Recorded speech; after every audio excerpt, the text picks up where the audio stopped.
Welcome बच्चों। आज भी हम लोग पर्सनल प्रोनाउन में पढ़ेंगे। पर्सनल प्रोनाउन में ये देखेंगे कि जब कलेक्टिव नाउन आती है तो collective noun personal pronoun collective noun के साथ कैसे बिहेव करते हैं। कलेक्टिव नाउन आप लोगों ने नाउन में बहुत अच्छे से पढ़ा। कलेक्टिव नाउन को क्या कहते हैं? समूहवाचक संज्ञा कहते हैं। यानी जब कलेक्टिव नाउन समूह में, ऐसी नाउन जो कि समूह में होती है उसको कहते हैं कलेक्टिव नाउन। थोड़ा सा हम लोग रिवाइज कर लेते हैं कि कौन कौन सी आपको याद दिला देती हूँ मैं। जैसे टीम है, क्लास है, फैमिली है। टीम में बहुत सारे प्लेयर्स होते हैं तो वो पूरे प्लेयर्स मिलकर एक टीम बनाते हैं। इसी तरह से क्लास स्टूडेंट से बनती है तो एक पूरी क्लास जिसमें कि बहुत सारे स्टूडेंट होते हैं। Family, army, jury, club, public, committee, government और बहुत सारी ऐसी कलेक्टिव नाउन्स हैं। तो कलेक्टिव नाउन तो हम लोग पढ़ चुके हैं। अब हमको पढ़ना है कि ये कलेक्टिव नाउन के साथ पर्सनल प्रोनाउन कैसे बिहेव करते हैं। तो जब आपको मैंने नाउन में कलेक्टिव नाउन पढ़ाया था तो एक बात बताई थी कि कलेक्टिव नाउन सिंगुलर होती हैं और न्यूटर जेंडर रखती हैं।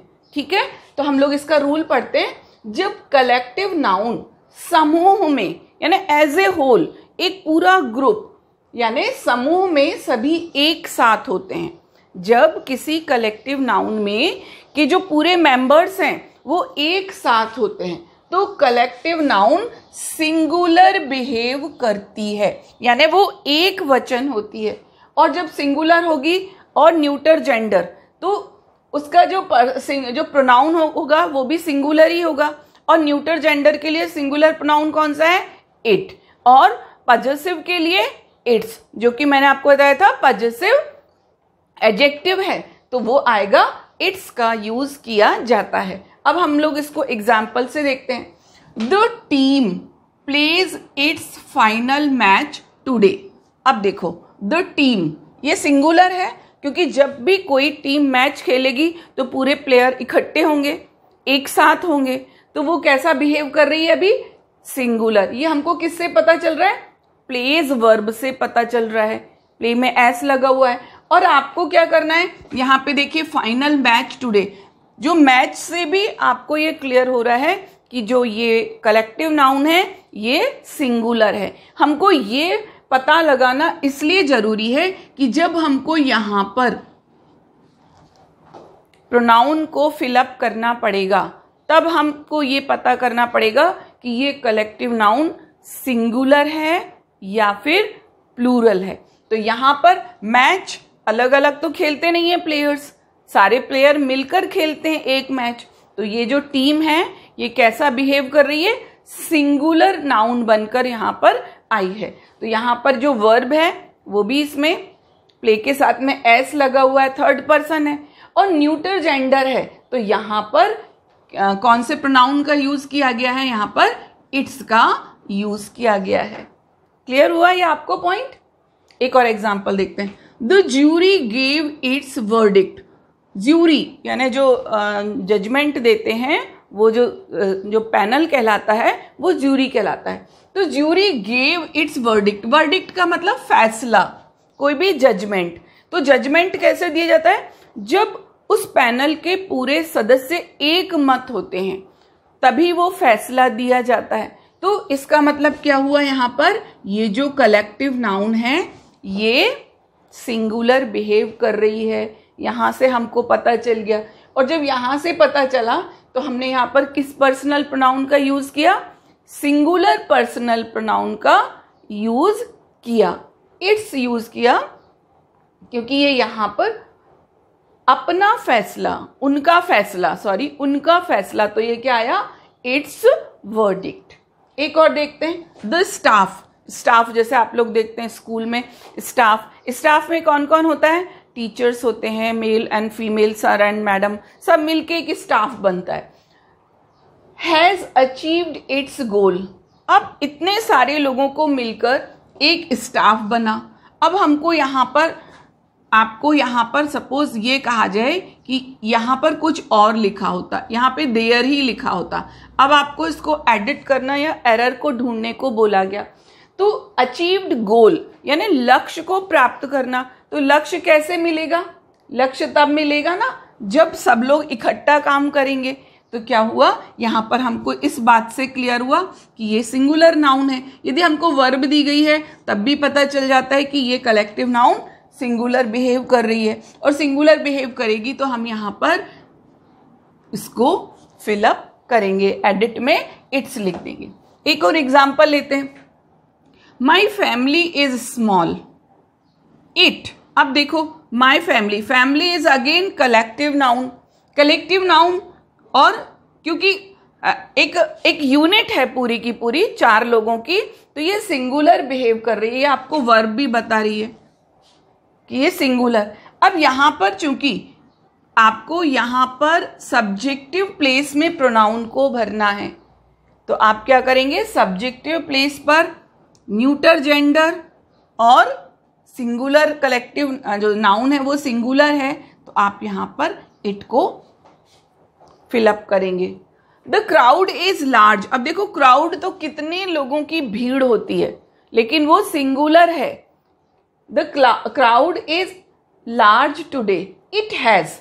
अब यहाँ पर खाली स्थान होता, यदि फिलअप द ब्लैंक होता, तो आप क्या करते, देख रहे कि ये तो जो क्राउड को लार्ज कौन, जब पूरी क्राउड एक हो जाएगी यानी सब लोग मिलकर इकट्ठा एक जिसको भीड़ बनाते हैं, तो वो क्या है, सिंगुलर बिहेव कर रही है यहाँ पर कलेक्टिव नाउन। तो यहाँ पर वर्ब भी सिंगुलर, और यहाँ पर जो पर्सनल प्रोनाउन आया है वो भी सिंगुलर ही आएगा। सब्जेक्टिव प्लेस पर है, सिंगुलर नाउन है, कलेक्टिव नाउन है जो कि न्यूटर जेंडर होती है, तो हम कौन सा प्रोनाउन लिखेंगे वहां पर, इट लिखेंगे। It has filled up the stadium. तो आपको यदि कलेक्टिव नाउन के पूरे सदस्य एक मत हैं, एक साथ काम कर रहे हैं, एज ए होल काम कर रहे हैं, तब आप वो कलेक्टिव नाउन सिंगुलर बिहेव करेगी, और उसके साथ जो पर्सनल प्रोनाउन आएगा वो उस सेंटेंस में जहां पर उसकी जो रिक्वायरमेंट है, जो उसकी पोजीशन है, उसके अनुसार या तो इट आएगा या इट्स आएगा। ये आपको क्लियर हुआ? इसको पूरे को जल्दी से नोट कीजिए। फिर इसी कलेक्टिव नाउन का एक और नियम हम लोग पढ़ेंगे। जल्दी से इसका स्क्रीनशॉट ले लें, मैं एक तरफ हो जाऊं। और अब हम देखते हैं कि जब कलेक्टिव नाउन प्लूरल बिहेव करे, पहले नियम देखते हैं। जब कलेक्टिव नाउन के मेंबर्स, ये आप लोग को पता है कि कलेक्टिव नाउन कैसे बनती है, कलेक्टिव नाउन के अंदर बहुत सारे मेंबर्स रहते हैं। तो जब कलेक्टिव नाउन के मेंबर्स इंडिविजुअल बिहेव करें, यानी वो एक साथ ना रहकर इंडिविजुअल, व्यक्तिगत, अपनी अपनी उनका जो कार्य हो, उनका जो काम हो, वो सबका अलग अलग करें, या डिफरेंट ओपिनियन रखें, या सबकी, जैसे हमने ज्यूरी वाले एग्जाम्पल में देखा था, तो वहां पर जब वर्डिक्ट आता है तो पूरे जो मेंबर्स हैं उनकी ओपिनियन एक होती है, लेकिन यदि सबकी ओपिनियन कैसी हो, डिफरेंट हो, तो जो वर्ब आएगी वो कौन सी आएगी, प्लूरल वर्ब आएगी कलेक्टिव नाउन के साथ में, और जो पर्सनल प्रोनाउन होगा वो भी प्लूरल होगा, क्योंकि कलेक्टिव नाउन क्या होती है, थर्ड पर्सन होती है, न्यूटर जेंडर होती है, लेकिन उसके प्लूरल के लिए फिर किसका यूज किया जाता है, दे का या देयर का। तो ये आपको क्लियर हुआ? एक बार और समझ लेते हैं। आपको पूरा सेंटेंस पढ़ के पहले ये देखना है कि इसमें जो कलेक्टिव नाउन है वो सिंगुलर बिहेव कर रही है या प्लूरल बिहेव कर रही है। ये आपको कैसे पता चलेगा, उस सेंटेंस को पढ़ने के बाद में पता चलेगा।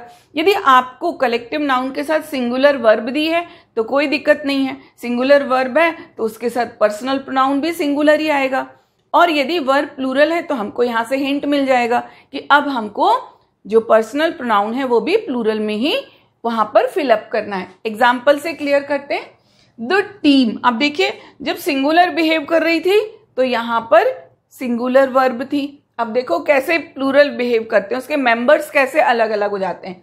The team have to buy their uniform, जो ये पर्सनल प्रोनाउन है ये कौन सा आया यहाँ पर, देयर आया। क्योंकि जो टीम के मेंबर्स हैं, अब वो यूनिफॉर्म, ऐसा तो है नहीं कि पूरी टीम के सारे सदस्य मिलकर एक यूनिफॉर्म खरीदेंगे, ऐसा नहीं हो सकता। तो जितने भी उसके मेंबर्स हैं उन्होंने अलग अलग यूनिफॉर्म खरीदी। तो क्या किया, ये कलेक्टिव नाउन ने यहाँ पर प्लूरल बिहेव किया, यानी टीम के जो मेंबर्स थे वो इंडिविजुअल बिहेव कर रहे थे, वो व्यक्तिगत बिहेव कर रहे थे। तो यहाँ पर जो वर्ब आई वो भी प्लूरल है और जो पर्सनल प्रोनाउन है वो भी प्लूरल यूज किया गया है। एक और एग्जाम्पल देखते हैं, द ज्यूरी। पिछले में हम लोगों ने देखा था कि ज्यूरी सिंगुलर बिहेव कर रही थी, उसके साथ सिंगुलर वर्ब थी। अब यहां पर देखिए, the jury were divided in their opinion. अब देखो यहां पर बंटवारा हो गया, यानी जो ज्यूरी के सदस्य हैं, जो मेंबर्स ऑफ द ज्यूरी हैं, उनका जो वो अपनी ओपिनियन उनकी डिफरेंट है, अलग अलग है। तो क्या हुआ, वो सदस्य सब अलग अलग हो गए। जहां पर अलग अलग हो गए वहां पर क्या हुआ, जो वर्ब है वो भी प्लूरल और जो पर्सनल प्रोनाउन है वो भी प्लूरल का यूज किया जाता है। ये बात क्लियर आपको? यदि आपको वर्ब प्लूरल है तो आप ये मत समझिए कि ये तो कलेक्टिव नाउन है, इसके साथ में प्लूरल वर्ब कैसे आई। तो आप यहाँ पर देखिए कि क्या यहाँ पर ये वर्ब जो नाउन है वो सिंगुलर बिहेव कर रही है या प्लूरल बिहेव कर रही है। इसके बाद अगला एग्जाम्पल लेते हैं। हम लोगों ने पहले देखा था कि जो स्टाफ था वो कलेक्टिव नाउन सिंगुलर थी। अब देखो ये कलेक्टिव नाउन प्लूरल बिहेव कर रही है, कैसे, the staff have submitted there report. अब स्टाफ ने, यानी जो मेंबर्स ऑफ द स्टाफ है, उन्होंने अपनी रिपोर्ट सबमिट की। तो क्या किया, इंडिविजुअल सबमिट की ना, जो रिपोर्ट थी उसमें सबका अलग अलग, जब कोई भी रिपोर्ट सबमिट की जाती है तो उसमें सबका इंडिविजुअल ओपिनियन से ही वो रिपोर्ट बनाई जाती है। तो क्या हुआ, ये कलेक्टिव नाउन यहाँ पर क्या हो गई, प्लूरल बिहेव कर रही है, क्योंकि जो मेंबर्स ऑफ द स्टाफ हैं वो अपनी इंडिविजुअल ओपिनियन रख रहे हैं उसमें। तो यहाँ पर हमने क्या किया, इसके साथ में प्लूरल वर्ब का यूज किया और जो प्रोनाउन आया वो भी क्या आया, प्लूरल आया। तो जब भी आपको कोई पैसेज एडिट करने को आए या कोई सेंटेंस एडिट करने को आए और इस तरह का कलेक्टिव नाउन से संबंधित कोई सेंटेंस आता है तो ये जरूर देखिए कि ये कलेक्टिव नाउन सिंगुलर बिहेव कर रही है या प्लूरल बिहेव कर रही है। उसी के अनुसार हमको वर्ब का यूज करना है। यदि आपको वर्ब दी रहती है तो बिल्कुल क्लियर हो जाएगा कि यहाँ पर सिंगुलर या प्लूरल कैसा कलेक्टिव नाउन बिहेव कर रही है। और यदि आपको यहाँ पर प्रोनाउन दिया गया है तब भी आप यहाँ पर वर्ब को भर सकते हैं। The audience were trying to get autograph. अब देखिए यहाँ पर पर्सनल प्रोनाउन नहीं है, ये मैंने इसलिए लिया है कि एक अच्छा एग्जाम्पल था, और ये वर्ब प्लूरल है क्योंकि ऑटोग्राफ, पूरी ऑडियंस एक ऑटोग्राफ नहीं लेगी, सब अपना अलग अलग ऑटोग्राफ लेंगे। यानी जो इसके मेंबर्स हैं, जो ऑडियंस में जितने भी लोग हैं वो क्या कर रहे हैं, अपना इंडिविजुअल बिहेवियर कर रहे हैं, इंडिविजुअल बिहेव कर रहे हैं। तो यहाँ पर जो ये नाउन है, कलेक्टिव नाउन है, ये प्लूरल बिहेव कर रही है, इसलिए इसके साथ में वर्ब भी प्लूरल आई है। अब देखिए अगला, the crowd enjoyed the game. They, अब देखो दे शाउटेड, इसको मैं क्रॉस कर दूं, shouted and cheered wildly. Crowd enjoyed the game, कोई भी क्रिकेट मैच या कुछ भी मैच हो रहा है और जो पब्लिक है, जो क्राउड है वो एंजॉय कर रही है। दे शाउटेड एंड चीयर्ड। अब यहाँ पर देखिए, यहाँ पर दे पर्सनल प्रोनाउन यूज किया गया क्राउड के लिए। क्यों यूज किया गया, क्योंकि इनका रिएक्शन देखिए, शाउटेड एंड चीयर्ड। कुछ लोग चिल्ला रहे थे, कुछ लोग खुश हो रहे थे। जब मैच होता है तो देखते हैं कुछ ताली बजाते, कुछ डांस करते, यानी जो पूरे जो मेंबर्स हैं, जो उसमें बैठे हुए लोग हैं, उनका बिहेवियर कैसा रहता है, उनका बिहेवियर इंडिविजुअल रहता है। तो जब जो हमारी कलेक्टिव नाउन है वो इंडिविजुअल उसके मेंबर्स बिहेव करें तो उसके साथ में प्लूरल पर्सनल प्रोनाउन का यूज किया जाता है। तो आपको ये रूल क्लियर हो गया होगा, ये आपको ध्यान रखना है जैसे ही कोई सेंटेंस आता है तो आप देखिए वो कलेक्टिव नाउन है, तो आपको पूरे सेंटेंस से समझ आ जाएगा कि ये सिंगुलर बिहेव कर रहा है या प्लूरल बिहेव कर रहा है। वैसे तो एक न एक क्लू रहता है, आप वर्ब से समझ जाएंगे। यदि वर्ब सिंगुलर है तो ऑफ कोर्स जो हमारी नाउन है वो सिंगुलर बिहेव कर रही है, उसके मेंबर्स की ओपिनियन एक है।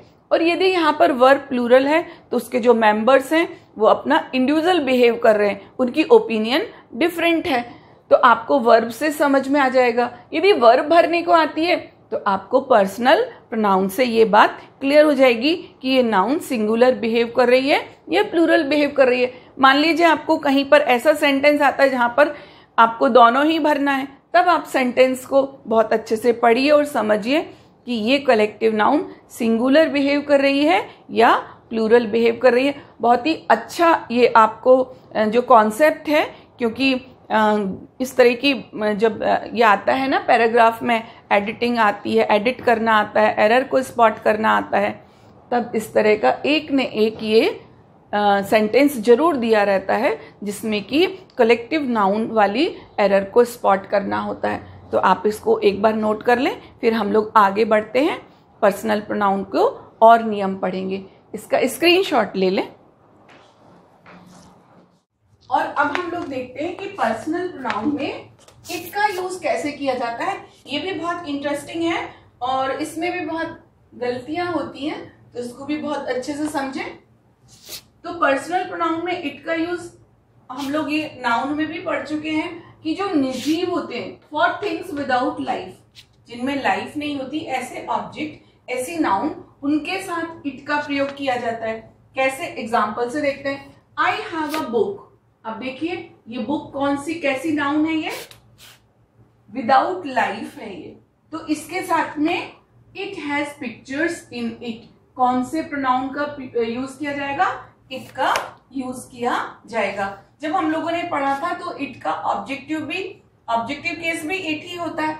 यहाँ पर इट कहाँ पर आया है, देखिए यहाँ पर इन प्रीपोजिशन का ऑब्जेक्ट बनकर आया है, तो यहाँ पर इट को लिखा गया है। हियर इज योर बुक, फिर से देखिए बुक आया, कौन सी नाउन है ये, without life. Take it away, book के लिए फिर से कौन सा पर्सनल प्रोनाउन आया, इट आया। टेक वर्ब का ऑब्जेक्ट, यहाँ पे दो बातें क्लियर हो गई कि प्रीपोजिशन का जो ऑब्जेक्ट में भी इट, ये मैंने आपको तब बताया था, लेकिन आपको एग्जाम्पल नहीं था, इसलिए आपको हो सकता है क्लियर ना हुआ हो। तो वर्ब के बाद ऑब्जेक्टिव केस, प्रीपोजिशन के बाद ऑब्जेक्टिव केस, और ऑब्जेक्टिव केस में इट ही रहता है। ये भी हमारा एक कॉन्सेप्ट यहाँ पर एग्जाम्पल के थ्रू फिर से क्लियर हो गया। For animals and small insects, देखो ये चीज आप लोग नाउन में भी पढ़ चुके हैं कि जो नाउन होती है, जो नाउन में जेंडर में, हाँ जेंडर में आप लोगों ने ये पढ़ा कि जो स्मॉल इंसेक्ट होते हैं और जो एनिमल्स होते हैं उनके लिए इट का यूज किया जाता है। The horse fail and broke it's leg.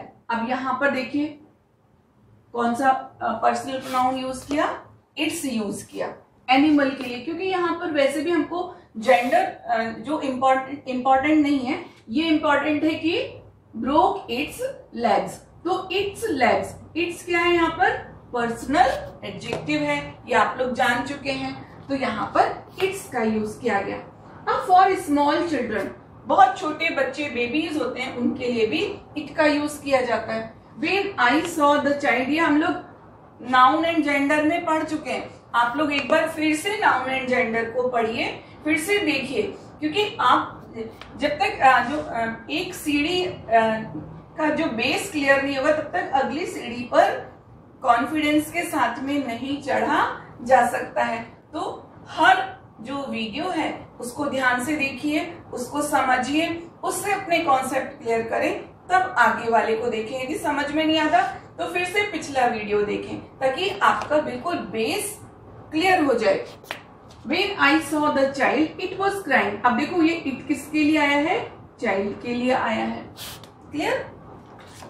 अब एक बहुत अच्छा यूज है जो आपको ट्रांसलेशन में भी आता है, सेंटेंसेस में भी आता है इट का, और जनरली आप लोगों से गलतियां हो जाती हैं। इट का यूज वेदर के लिए, टाइम के लिए, टेम्परेचर के लिए, डिस्टेंस के लिए। यदि सेंटेंस में वेदर की बात कही गई हो, मौसम संबंधी बात, टाइम की बात कही गई हो, मंथ की बात कही गई हो, डे की बात कही गई हो, तो उस सेंटेंस को इट इज या इट वॉज से शुरू करते हैं। इट वॉज, ये यहाँ पर से शुरू करते हैं। कैसे? एग्जाम्पल देखते हैं। आज सोमवार है, ऐसा आप लोग के ट्रांसलेशन में कई बार आता है।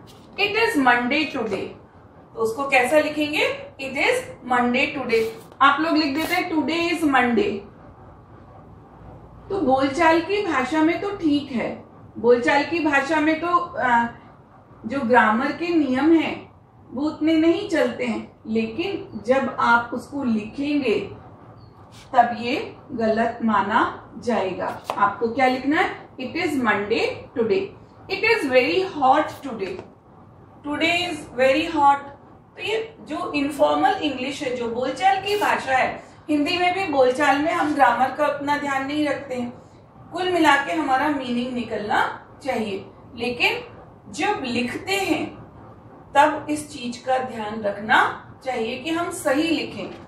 It is very hot today, यदि आप इसको टुडे से शुरू करेंगे तो ये गलत होगा।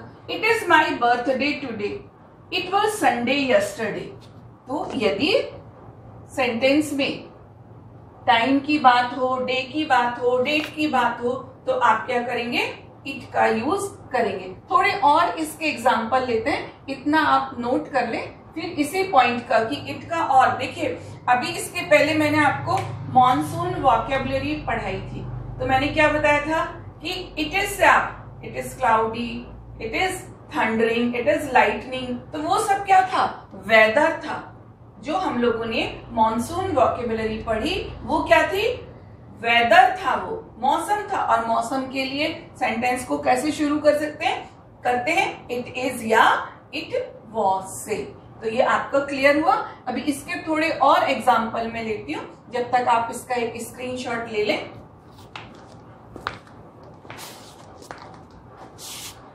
थोड़े से और एग्जाम्पल देखते हैं इट के। It is 10 o'clock। समय का पूछा गया है, तो यदि समय के बारे में जानकारी देनी है तो कहां से शुरू होगा सेंटेंस? इट इज या इट वॉज से। It is 10 o'clock। It is 4:30। It is fine weather. Weather के बारे में है तो हम कैसे सेंटेंस शुरू करेंगे? इट इज से। It is winter.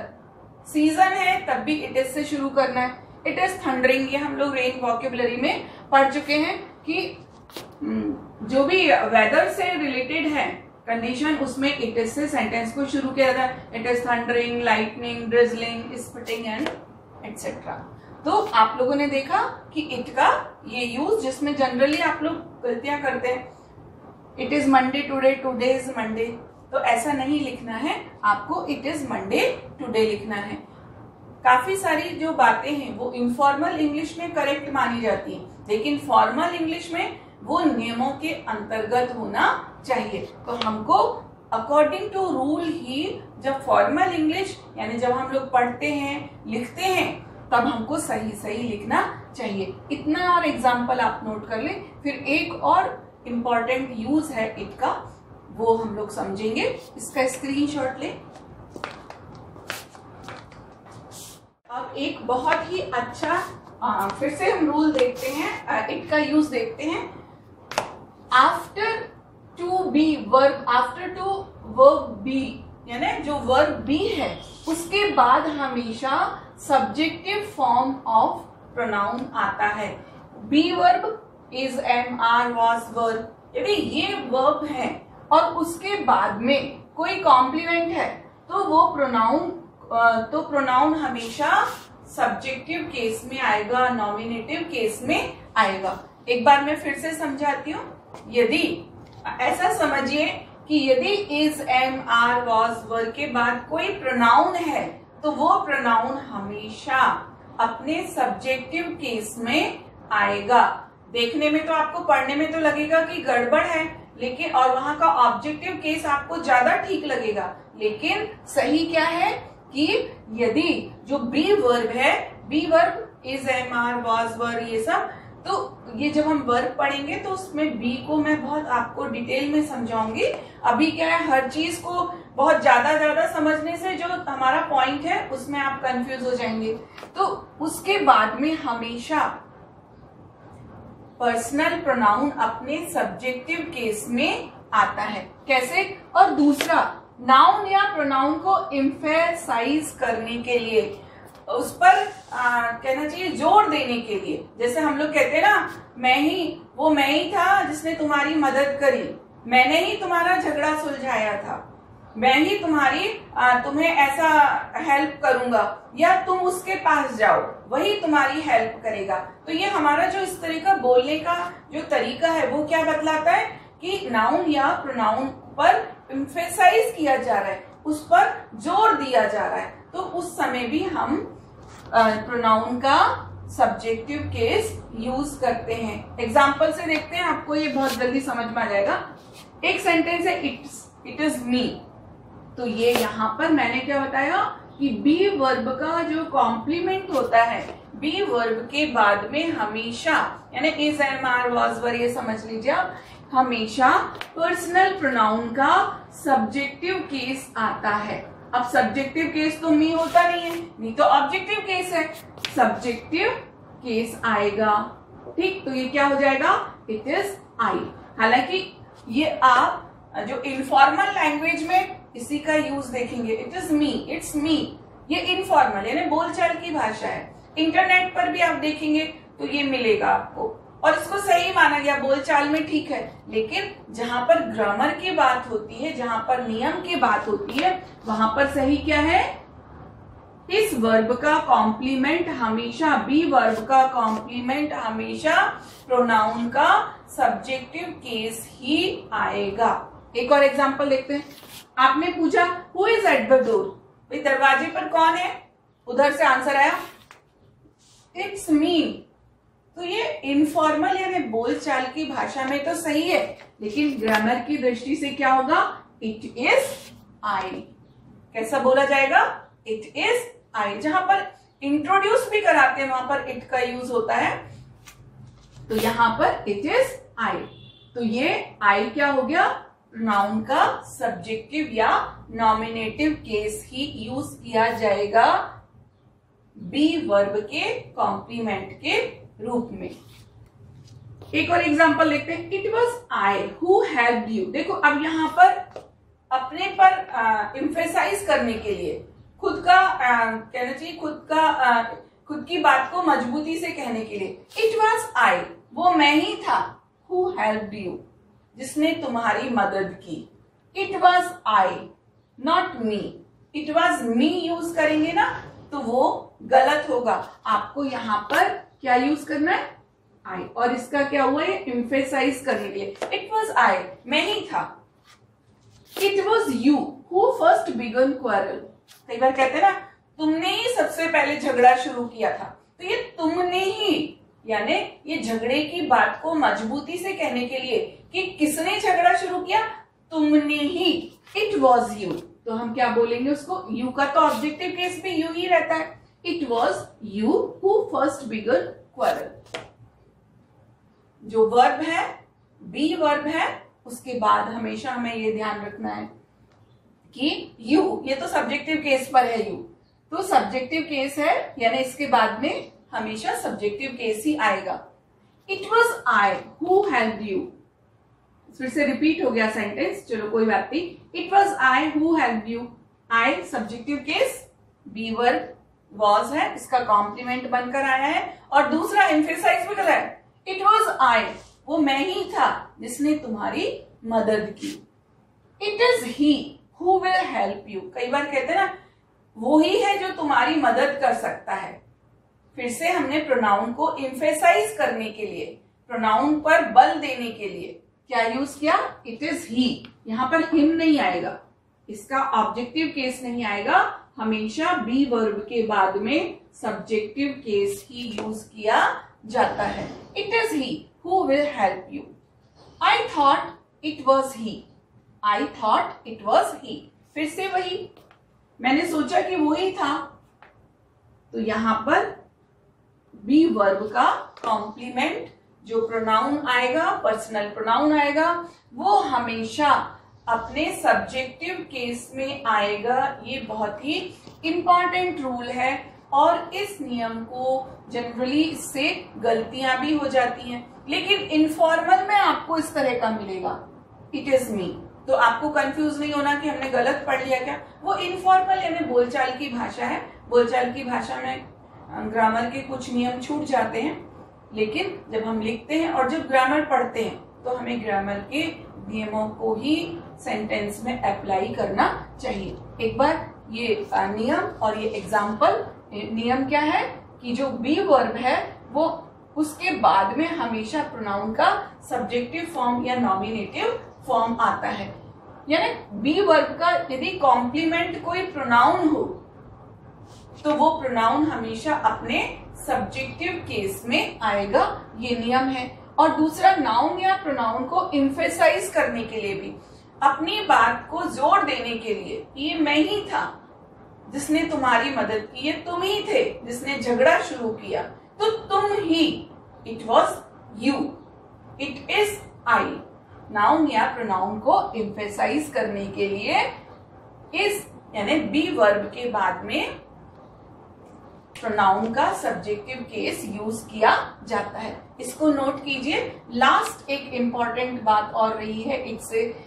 और अब हम लोग देखते हैं एक और एग्जाम्पल। ये एग्जाम्पल बहुत अच्छा है, इसलिए मैंने इसको लिया यहाँ पर कि देखिए एक ही सेंटेंस में my father gave me a laptop on my birthday.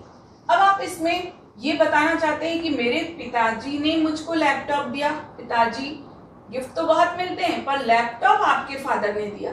या फिर लैपटॉप बहुत इंपॉर्टेंट है तो उसको कैसे आप एम्फेसाइज कर सकते हैं। या आपका जन्मदिन बहुत खास था, गिफ्ट तो साल भर मिलते रहते हैं, लेकिन जन्मदिन का जो गिफ्ट है उसको एम्फेसाइज करना चाहते हैं तो देखिए एक ही सेंटेंस को हम लोग 3 तरह से एम्फेसाइज कर सकते हैं।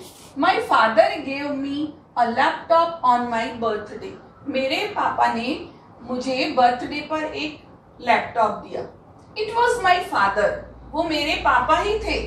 Who gave me a laptop, जिन्होंने मुझको लैपटॉप दिया। तो यहाँ पर आपने क्या किया, माई फादर को एम्फेसाइज करना था कि सबने कुछ भी दिया but it was my father, वो मेरे पापा थे जिन्होंने लैपटॉप दिया।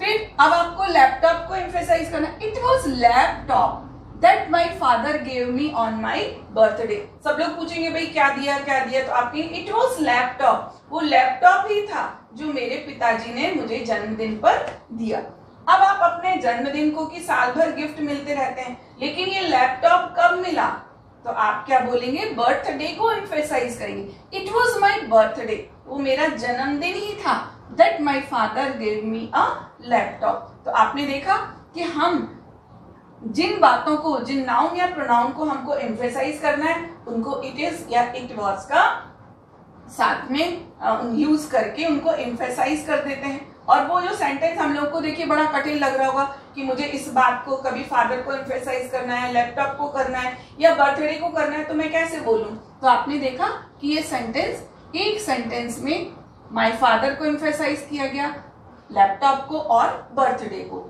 कैसे किया गया, इट वॉज का यूज करके।